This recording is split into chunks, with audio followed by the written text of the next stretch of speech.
Okay, I want to talk about something real quick.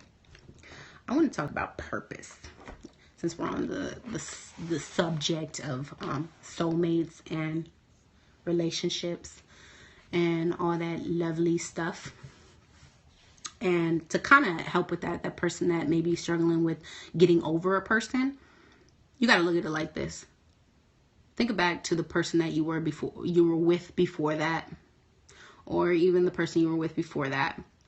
And you love that person so much, or the person that you really, really liked, and you were just like, oh, this is an amazing person. Someone before that. And you were just like, this is the one for me. No one is ever going to be better than this person right here. And then it didn't work out. And then you got better and you moved on.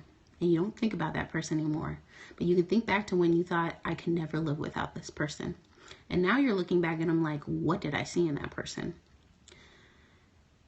You don't know better until better comes along, or until you allow better to come along, or for you to even be in position and be ready for when better comes along. So to answer that question, it's going to hurt to get over that person.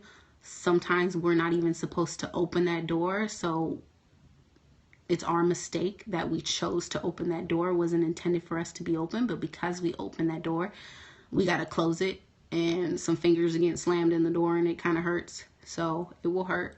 It's a healing process. But you just got to think back into the prior relationship before that where you thought it was never going to work. And you got over it and you are perfectly fine now from that person. Better is coming along. It's just a matter of you trusting God for the best. Don't look for just better or, okay, someone to fill a void for you or to occupy your time.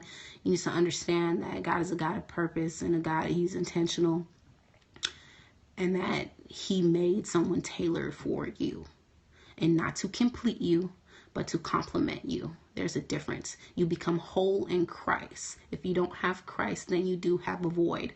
You do have a void. Yes, you do. And you fill that with Christ. Nobody can ever take that. And once you become one whole person, then God brings along the spouse and who you're supposed to have, and they complement you. They add to the wholeness, okay? They don't complete it. Because once they leave, which will happen because everybody dies, no matter what, I don't care. Everybody dies. And once that happens, what are you going to do? You won't be without Christ. So, if that makes any sense. What was I gonna say? Okay. Purpose, and all that great stuff when we're soulmates. I gotta talk to some people about people looking for love, and we all want it. We all want love. And the people that think that God sent them somebody, and that's the one for them, but you don't even know what your purpose is. God is a God of detail. Keep on saying. He's intentional. Why would he send you somebody that doesn't know their purpose and you don't know your purpose?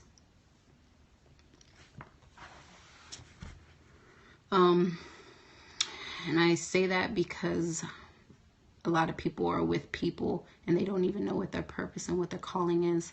And I want to speak to a lot of the women as well as men.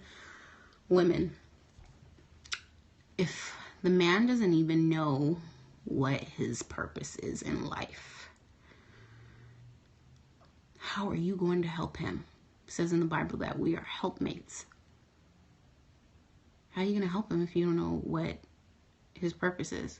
As well as you don't know what your purpose is, because you're tailored for one man, correct? So with this situation, how does this work if we don't know what it is? How do you find out what your purpose is? You spend time with God. This is before your spouse even comes about, before you're even in a relationship. You are focused on God. You're focused on God. Focus on what he wants you to do, figuring out what your calling is.